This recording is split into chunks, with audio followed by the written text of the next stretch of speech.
Afternoon. How are you guys doing? Good? Yeah? You did stretch at all, or are you okay? We're good. Okay. I was wondering who I upset by having this after lunch, after Darren Dahl spot, the Career Center, resumes, interviews. How boring. But actually, it's a pretty good fit. Now, I'm going to make a wild assumption that pretty much everybody here is considering an MBA as a professional development exercise, right? It's a career investment. Does that make sense? Okay, so we should, if you're going to come to Sauder, I and my team should be your best friends, okay? We're really busy center doing, and I'm not going to talk about that today, but creating a lot of programming and events and workshops for you to make sure that this investment in your career is something that pays off and that you learn what you need to learn. I'm going to spend a few minutes talking about something I call career by design and hopefully influence you or inspire you to think about this as something to work towards. I'm going to talk to you about why it's so important to invest time and energy in managing your career, not, let's say, in the next couple of years if you come here, but as a lifelong exercise and why that's important. And I'm going to follow up on Darren's presentation because really the whole career thing is actually about marketing. It's about differentiation. It's about why your target market should buy you, okay? And I'll spend a few minutes on that, and then we'll close with just a number of random, semi-random thoughts about some career success habits I'd like to leave you with. So point number one is gravity, not in a science sense, but it applies to a career. If you're not managing things, bad stuff is going to happen. And I mean that quite literally. The idea that you can, every 3 or 4 years dust off your resume and hope that things are going to work out is leaving you open to a lot of risk. Okay? So by putting some energy, by putting some, what does it take to resist gravity? It takes some force, right? So same thing with career management, being proactive and strategic. It's something you've got to invest time into. But it's really misunderstood, this whole sense of career management or designing a career, and people get caught up in jobs aren't supposed to be interesting, right? It's work, right? That's why it's called work. So and that, of course, right? Yes, I'd like to be goalie for the Canucks, if in a perfect world, or I'd like to pursue a hobby, do trading of my little dolls on eBay. Those aren't mine, by the way, right? And sometimes people can take a personal interest and turn it into something really interesting in their career, and that's great. But what I'm really talking about is creating a strategy where you're making purposeful steps, okay? Where you're making better decisions. Perfect doesn't really exist, right? But let's say you go through this MBA program or another, or you make some other strategic decisions. What you're trying to do is align your strengths and your energies and your interests and who you are in a better sense. So each time you make a move, it's a better decision, it's a better situation, and you get to a state of ideally flow. And if anybody's done meditation or yoga, you kind of know what I mean, right? But that can exist in work, right? So career by design integrates what you do well and who you are, right? And what you value with your work, right? And if you can get those things aligned, you get more contribution, right? So you're delivering more value, which generates a lot more success and a greater sense of achievement, right? And that alignment there's the source of passion, right? You create this virtuous cycle where you're constantly stretched, you feel challenged, you're making a difference. The people that are on your team are getting great leadership, and that's an excellent place to be, okay? Now, has anybody done StrengthsFinder? Okay, was that useful as an exercise? Okay, right, there's no perfect assessment to it. This is a book and an online assessment that gives you your top five strengths in the way that they've done some research, and there's all kinds of different ways of looking at it. But I want you to just think for a second about your current work, and imagine the time that you spend as a pie graph. And I want you to think about how much of your time you're spending on activities that you suck at, and how much of your time you're spending on things that you're adequately competent at, and how much of your time you're spending on things that you rock at. that you know that you're delivering unique value. Now, for most people, it's 10 to 20% in that last category, right? And what it takes to be in a situation, would it be good to be spending 30, 40, 50, 60, 70% of your time on things that you love to do that you know you're really great at? Would that be great? Or even 80 or 90, I'm guessing, good, right? That's a great situation, right? But that doesn't happen accidentally, right? That's the management part. That's the strategy part. So what happens is you struggle less when you're working on your strengths, okay?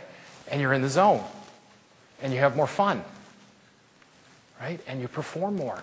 And what happens when you perform? People notice, right? Inside the organization and externally. And that creates options. It creates opportunities. And around the circle we go again, right? That's the point. That's the point of career management. Okay? But it's not free. And I don't mean tuition. That's different. Right? You know, if you want it to pay off, if you want control, if you want abundant opportunity, all of this is possible. It's not accidental, and it's not based on the economy and the job market.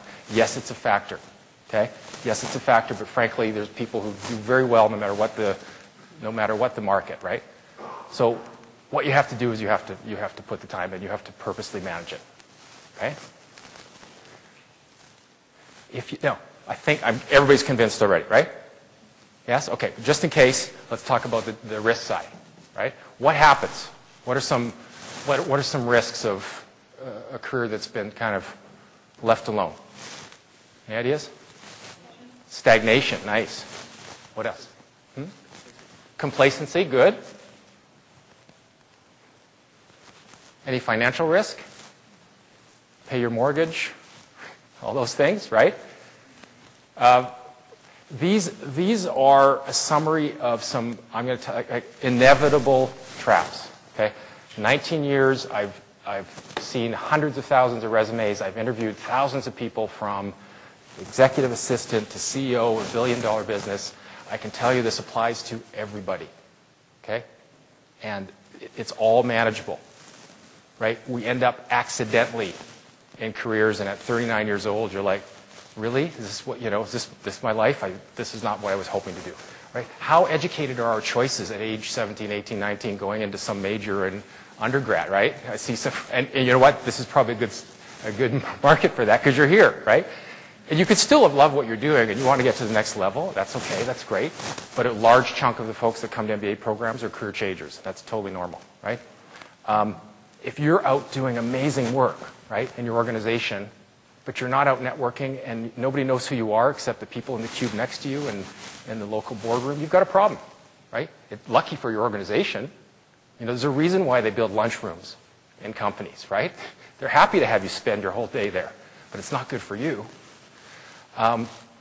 Making bad career decisions. What's an example of a bad career decision? Saying yes to an overqualified position?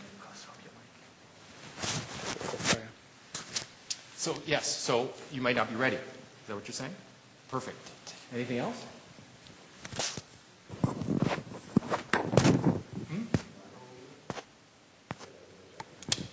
Well, it could be good or bad depending on your circumstance. Way in the back.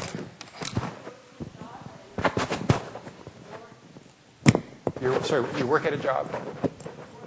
You're bored. Okay, so you took a job, but you really don't find it inspiring or interesting. Yeah. And you're not going to perform very well. This is a pretty good system here, huh? You're somewhere that's paying the bills with how you want to do it. Yeah, bingo. Okay, excellent. Not looking for new opportunities. Yeah, good.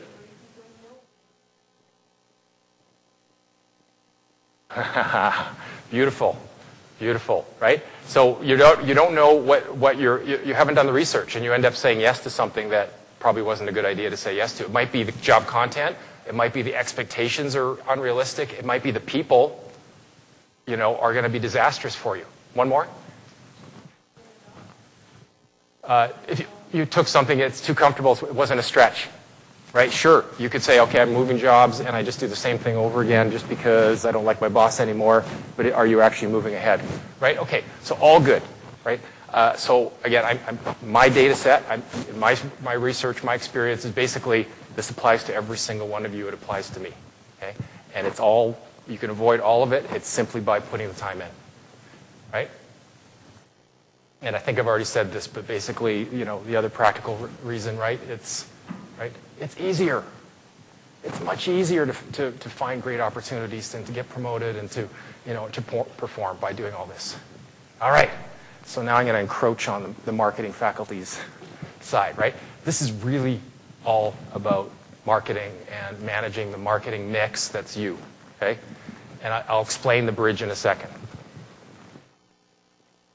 Here's the, we took a bunch of MBAs to something we call Trek Toronto. So last week I was visiting the consulting companies and the banks and Pepsi and Bell Canada and Torstar Digital with a bunch of MBA students. And we go and we see their executive teams and they present to us and it's really fun. Okay? So we went to Pepsi. Can Pepsi be a luxury brand? Do you think they, Depends. Yeah, right? They have an uphill, right? They've got Doritos. They have all their, their drinks, right? But if they were to go play in the high-end, I don't know, some luxury market, you're going to have do people associate Pepsi with luxury? Maybe they can manage it with a sub-brand. I don't know. The point is that each one of you has a unique contribution. You have a set of skills, attributes, natural talents, key competencies, personality styles, ways of communicating, how you walk and talk and look in a suit and whatever else, all that vibe that makes up you, right, is unique. You have a question? Okay. And it's like an auction. You put up your hand, you buy something. Okay? This is the starting point. Okay? And so what I noticed with the MBA program is there something, an issue I call iceberg-itis, okay? So there's people that come in and they've heard that MBAs might get into strategic consulting or iBanking, investment banking, or one of those things. And so, yeah, I'm interested in finance. And they don't know their own brand offering, right? And one of the first things that we're going to do together in the fall, if you end up coming here, is, and we have regular class time scheduled with you, the Career Center, is do the R&D, the research and development on you, right, to help you figure this out. Just so give you an example, okay? So somebody comes in and says, well, I'm going into finance. It means nothing. It means nothing to me because there are different brain types and interests. If you look at finance jobs, you can break them into these 4 quadrants, right, in terms of liquidity and whether they're internally or externally focused. The person who's suited to venture capital and private equity is somebody who's looking for a jewel under, it's like in that mess of companies there's one that with the right capitalization is going to go places. That's a very different mindset than the iBanker, who really is frankly a salesperson, right? And the internal, right, the kind of the risk profile of sort of protecting the company's financial assets, making sure good decisions are made, very different. So the point is, whether it's marketing, finance, consulting, all of this is not something you get to choose. You're already hardwired in a certain way. You've got an ability to polish and shift, but these things, you've already got some attributes to embrace and to appreciate and to use, and our job is to help you figure that out. So from that, you also look at, you find some direction and focus based on your interests, right? And what is interesting to you? What kind of job tasks? What kind of issues, challenges, problems, themes? What kind of environments, industries are catching your attention? All very important, okay? From this flows natural target markets, okay? So what I mean is this. You have brand attributes. Okay? There are places that if you get a chance to sit down with a buyer, a hiring decision maker, if you're properly prepared, they're going to sit there, they're going to nod their heads, and they're going to say, I get it. Interesting. Right? And if you set yourself up to approach those natural target markets, you're going to be in great shape. It's going to be easier, more flow. Right? But if you pretend or go in the wrong direction, it's going to be harder. Not impossible, but harder. Right? And this is back to what are our strengths? Where do we fit best? And the Venn diagrams I find really useful. Right? These overlapping areas of circles are great places to see where you can create, your quantitative skills with, with an interest in marketing creates this sort of, let's say, online, ad analytics is a neat little market. And so those kind of overlap areas are really, really fun. So back to the bridge, right? If you have a natural target market, then your job is to try and understand your buyer. Right? What's going on there, whether it's a specific job or just in a broader sense, what's happening. So the bridging, right? The bridging is, figuring out what it takes to be successful there. What is it that they want? And how can you authentically bridge? Okay? Authenticity is important. I'll come back to that. Just like the sculptors who say the form is already in the marble, and I'm just chipping away at all the excess material. You're already there, right? We'll help you polish. We'll help you define. Right? But you want to be authentic. You want to be holistic. And has anybody done any interviewing of candidates before? Have you ever run into candidates where you're just like, this person's not being real? This is a big show? Okay? Is it obvious?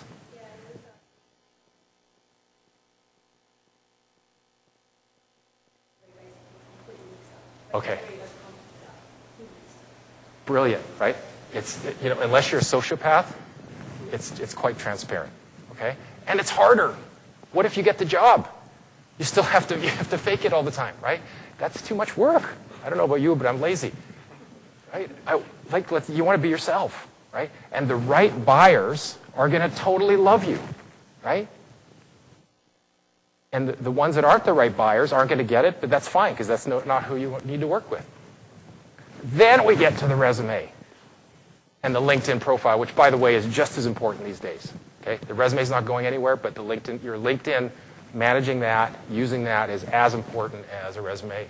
And your interviewing skills and, trying to talk to people when you're at networking. And they say, what do you do? Right? And by the way, the people I talked to today, good job. I had some nice descriptions.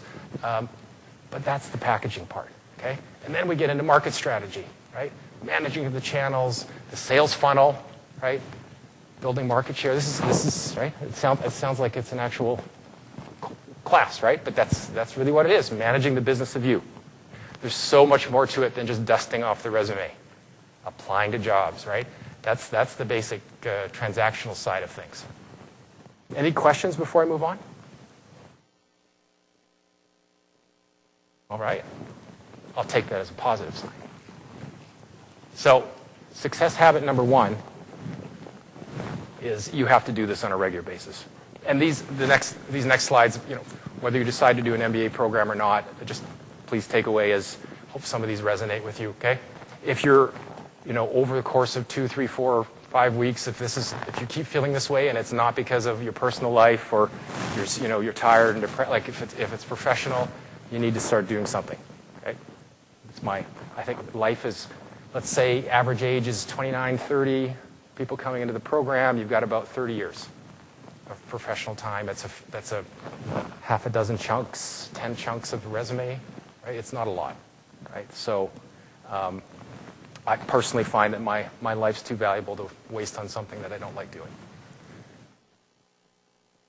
Now, I want to tell you about the cycle, okay? So every job that you've ever had and will ever have, you go through roughly, and I can't tell you how long it takes because if it's a barista job, it's probably much shorter than a very heavy knowledge worker job where you're totally stretched. It's going to take you time. But basically, starting at the top, you get into a situation where, assuming you've taken on a job that's beyond some of your existing capabilities and there's knowledge to acquire, et cetera, you go through a phase of training and learning where you're costing the company something. You're not a big contributor yet. Then you get into the competence phase, okay, where you're now making you're making contributions, you're not costing the company, you're doing your job properly. And then you get into the performance phase, right, where you've really mastered your work. Okay? You're adding a lot of value. And then what happens? You get bored. So what happens? What do you think happens at that last stage? What's going on with this individual? Sorry?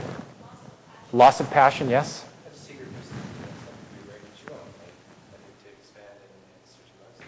Yeah, so seek on something new to chew on, expand. Perfect. That's exactly what you need to do.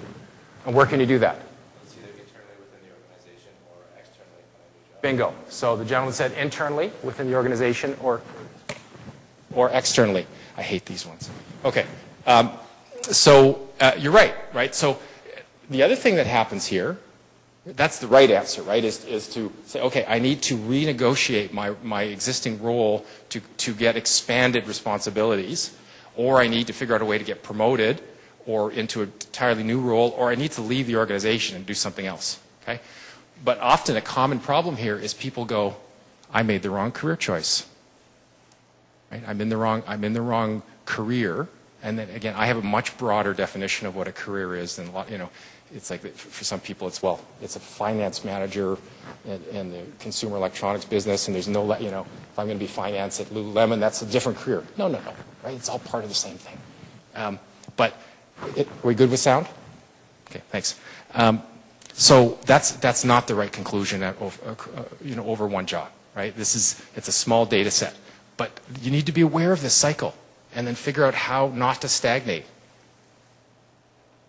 Okay? Be authentic. Have you, who's had coffee with somebody where a professional meeting and this person is just like so attractive, not from a dating sense, but from they just seem, they seem so on, they seem so engaged, you feel like they're doing exactly what they're meant to do, right? And you know you're not getting some BS. This is like the authentic person, right? That's very attractive in a professional sense. And what I mean by that is people want to hang out with you. People are happy to refer you. People are going to believe you when you're talking to them about jobs. If you own your own business, because some people, you know, obviously there's MBAs coming in that are interested in that. It's same, you know, in terms of attracting capital, attracting employees. Authenticity is the way to go. Okay. Obvious, right? In terms of performance, you need to get really, really good at whatever it is you decide you want to do. But you need to also think about the total package.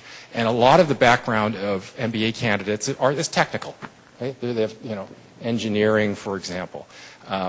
And that's great, right? So you're starting to expand. So in order to get into management roles and leadership roles, or if you're thinking about entrepreneurial activities, you know, the total package is important. And by that I mean those soft skills, ability to relate to people, to build trusted relationships, to deal with more senior people, right? And that's, you know, the head of finance in a giant corporation isn't necessarily the most talented finance professional or accountant, right? There's other people that do that. What they have is a strategic ability to think about the whole organization and its financial risk management and ability to capitalize, et cetera. So there's a broader skill set that you need to think about. Fit. Has anybody run into this? Either you're not a fit for this job, or in terms of thinking about team assignments in your companies. Anybody have any definitions or examples? Sorry? Nice. Somebody's vision is different. Okay, good. What else? Managerial style. Managerial style. Very practical. Great example. Yes. Character attributes. Character attributes. Okay. So. Just, I guess, how you interact with other people.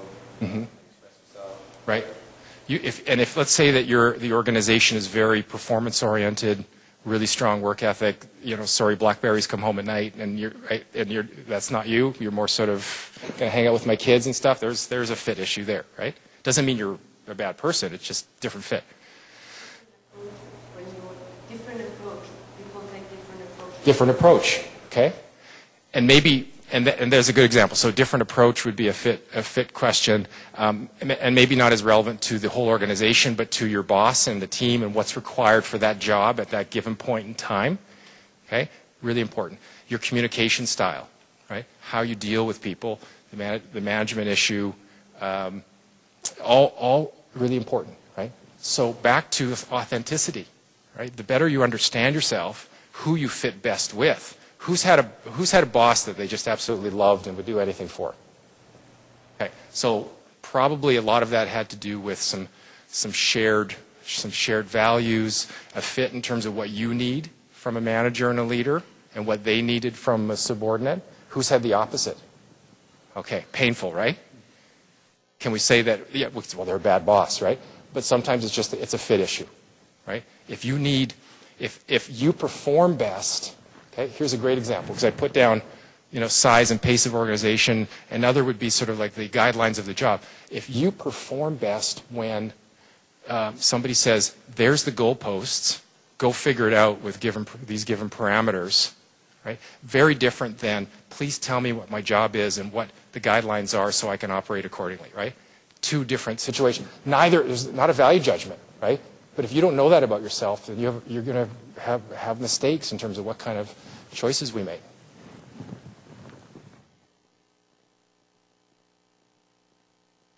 Again, assuming that our job decisions are 2 to 5 year commitments, right? Anything less than that, it's a mistake, right? We don't have very many yeses. And people aren't selective when they feel like they're in scarcity, right? So, if somebody offers you an opportunity and you don't have any alternatives, as long as it's not horribly wrong, you're likely to say yes, right? So back to why is it important to manage this over the course of your career? It's so that you don't have this situation where you have to say yes when you should say no, right? So valuing that time, valuing this time you have on this earth, and your career, and a lot of this is not only the job and the company, but also the people, right? Is this somebody I respect? Right? Do these people have this brand, and the people behind this business have a reputable name? Is my career, my reputation going to be enhanced by this or damaged? And that's really important. Now, I wanted to remember this, and I'm remembering it now. What did Darren say? He was talking about, you got to give me a reason to buy, right? Same with you.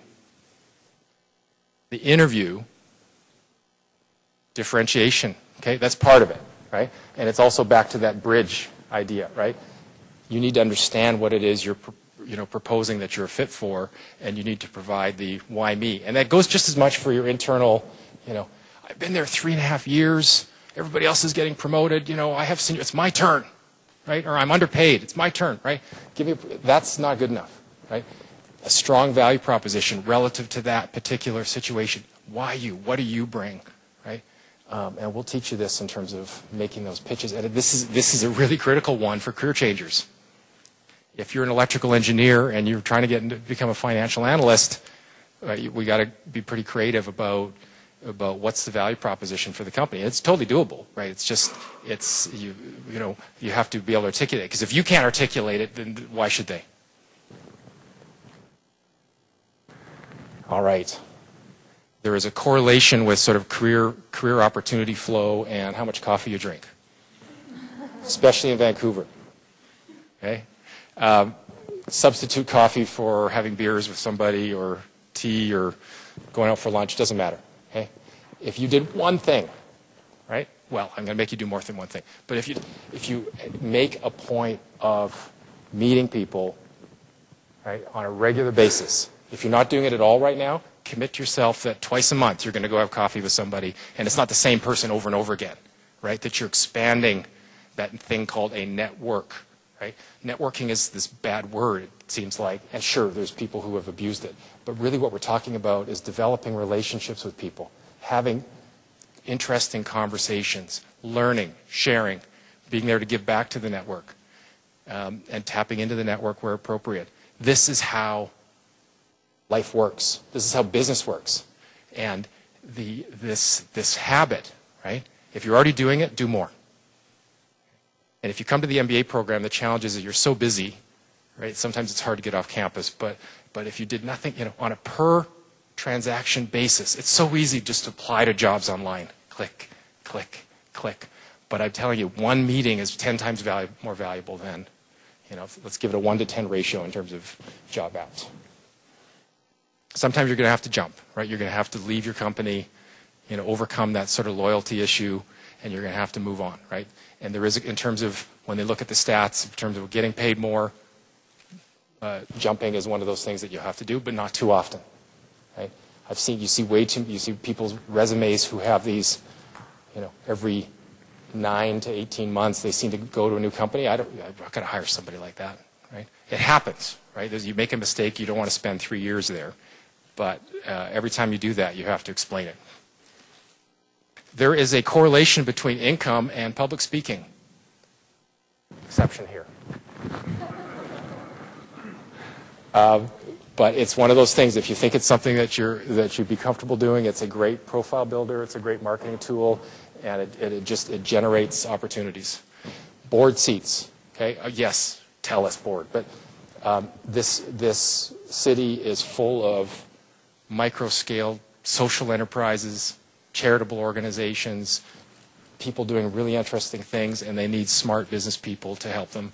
And any one of you could go out and get a board seat in the next month if you wanted to in one of the, not paid, right? But contributing at that level, right, is very doable. It's a heck of a way to meet people. It shows your leadership skills over time. It might be a really, tiny little organization, but then the next time it'll be slightly bigger, and then all of a sudden you're going to find yourself, perhaps being on the board of something more, more significant. Now, it's not just having a seat; it's contributing, right? Helping, whether it's raise money or take the organization a new way, a new strategic plan, but a really important activity. Do not rely on online job postings and resume databases for your future career success. Okay, it's comfortable. I used to work at Monster. Okay, that was our business, selling that. But I'm telling you, it's become too successful. Anybody been, again, hiring people? You post a job online, you get 500 responses, 2 or 3 of them are fit, right? Okay, so back to the coffee thing. That's the way you're going to make it happen. But use multiple channels. Assume that you've got this little lapel mic on, okay, all the time. Assume that there's a camera watching, not in a paranoid sense, but that everything counts, okay? Your emails, your phone calls, how you answer the phone, how you follow up with people, everything is on the record, and just act accordingly. Right? You do that, and you'll have a sterling reputation, and it's just the easy way to go, instead of the "I hope nobody's watching" kind of scenario. It's okay not to be super ambitious. Nobody's saying you need to. Like if you want a good, solid situation where you can provide for yourself or your family and have a nice life, fantastic. Okay, but don't set yourself up for disappointment by wanting rock star kind of experience like strategy consulting or iBanking without willing to do whatever it takes to get there, ethically, by the way, right? If you're not willing to live on a plane and live out of a suitcase, neither of those careers is in terms of the next 3, 4, or 5 years, right? Don't bother, right? Work-life balance doesn't exist for some of those things. And I'm not suggesting any of you should do it, right? I'm just telling you, align your expectations, your ambitions, and the energy you're willing to put in. Nobody's perfect, right? So we can have all kinds of wonderful attributes that propel us forward. We have great strengths and everything, but it's worthwhile to think about what's holding us back.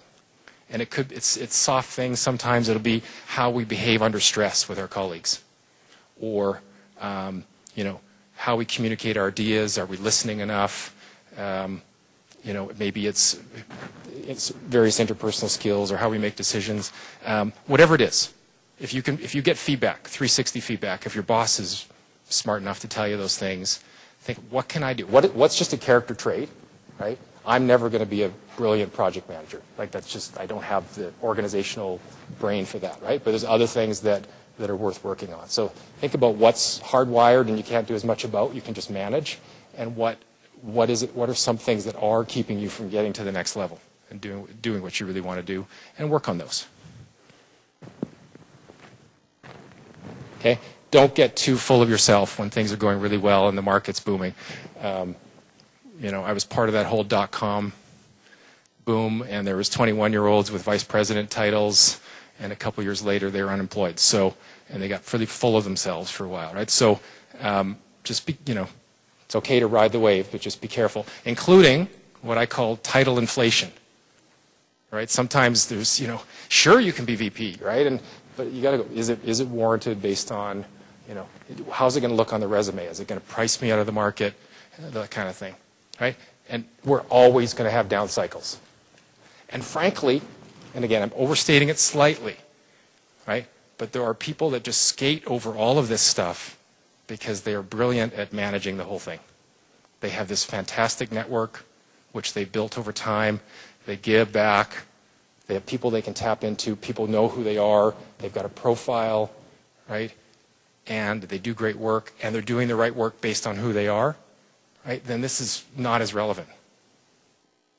This thing called job search really sucks. You don't have to search, right? Right? If you've managed it well, if you've done a great job, you will have the phone ring. You will have those coffee conversations will turn into opportunities that you may or may not choose to take, right? But the idea, searching is like the backup. The search is the painful part of, gee, I'm desperate and I'm miserable, or I'm unemployed because my boss just called me in yesterday and I don't, right? We don't want to be there. That's the worst case. But it doesn't, you can create a flow of opportunities on your own. And some of the best advice I can give you is to be very, very referable. Anybody refer a friend to somebody, or, right, a professional contact? Why? Why would you do that? You trusted them, okay? And what does that mean? The person you're referring, so with that trust comes what? That they're not going to embarrass you? Expectations, right? What else? They're going to deliver. Your reputation's on the line as well, right? And why? What was in it for you? They make you look good if they're good. Right? Yeah, they make you look good, right? And if the person you're referring to could use some people or would benefit from that kind of conversation, you've done them a favor, right?